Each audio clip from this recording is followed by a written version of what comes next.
In this lesson we're going to add a new work rule. So click on Work Rules, and our search screen, we don't have any work rules loaded at the moment, so we'll click on New. Now you can run a wizard which will ask a series of questions and then generate the work rule, or you can just dive straight in and go, no, you won't use the wizard, and I'll just bring up and show you the different options. So there it's now loaded a template. We would enter in the name of the work rule. So this work rule name will be displayed when you select it for each employee, so you need to keep it reasonably short. So we might just call this one Daily. And I'll turn on all the features so you can see what is available, and then you can turn them off if it doesn't apply to your business. So as we turn each of those things on, we get different tabs appearing at the top. We'll click on the first one called Clocking Rules. And in this case I want to round the pay start time and I want to round the pay end time.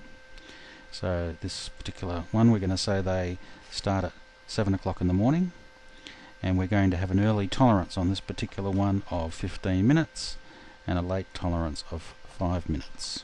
Now you'll notice I've entered those times in as with a colon to denote 15 minutes and 5 minutes.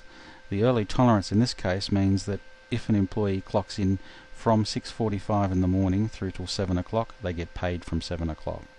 If they clock in at 6:44 in the morning, so they're outside that 15-minute tolerance, they would get paid from 6:44.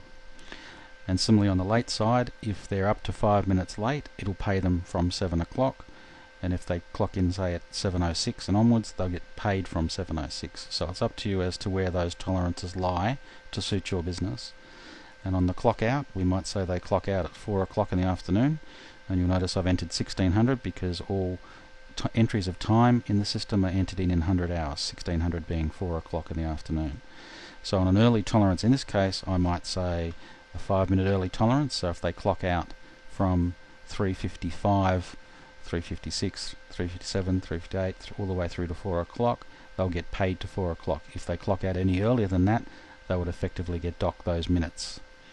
And on the late side of the clock out, we might say 15 minutes, because in that case they may finish at 4 o'clock, but they may take 5 to 10 minutes to get their stuff together before they leave, in which case you don't want them paying you from 4:15 or 4:10. It'll pay them till 4 o'clock. If you don't want to round any start time or end times, and you just want whatever time they clock in and clock out to come through, you simply don't turn these features on. They're all optional. Automatic break rules. In this case we would say if total number of hours, so that's the hours calculated from the clock in to the clock out, are greater than 5 hours, then assign up to 30 minutes to an unpaid break. That's a pretty much default sort of setting. If they don't work the 5 hours, they work 4 hours and 10 minutes or something, it wouldn't automatically generate a 30-minute break.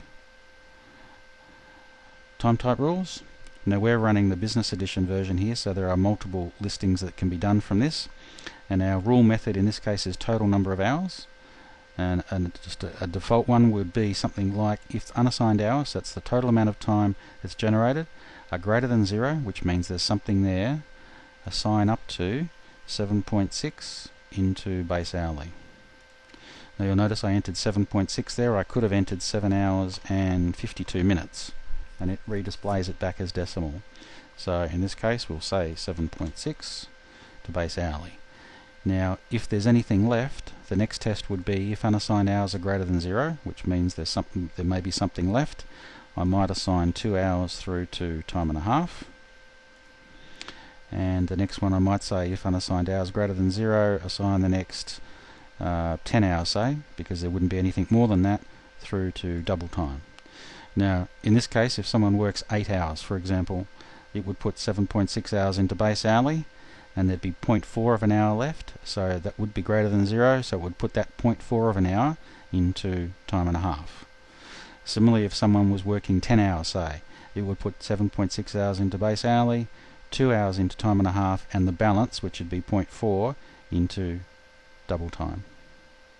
Now if you're using the standard edition, you'll only have the one option off this front screen. It'll only do the base hourly calculation and leave anything left in unassigned time in the processing screen, which you can then manually assign to the overtimes.